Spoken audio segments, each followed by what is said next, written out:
वर्तमान खबर आरंभ करबा किछि गुरुत्वपूर्ण खबर को नहीं धर्मगढ़ अबकारी विभाग द्वारा चोरा मद बेपारी घरे चढ़ाऊ।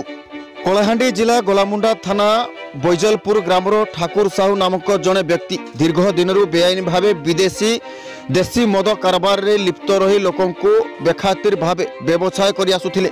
कौनसी सूत्ररू खबर पाई धर्मगढ़ अबकारी विभाग अचानक चढ़ाऊ कर ठाकुर साहू को ठारू विदेशी मद 8 लिटर 820 मिलीलिटर और बियर बोतल 19 लिटर 550 मिलीलिटर जबत करा जिबा सहित गोटे सैमसंग रो फ्रिज जबत करा जायछि। सबु सामग्री एक भंग्न अवस्था थिबा एक घरु जबत करा जायथिला।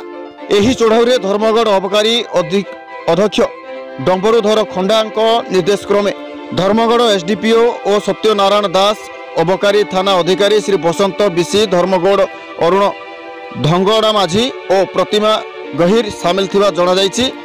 कलाहांडी महेंद्र दास गोपबंधु सुनील रिपोर्ट जागृत भारत न्यूज।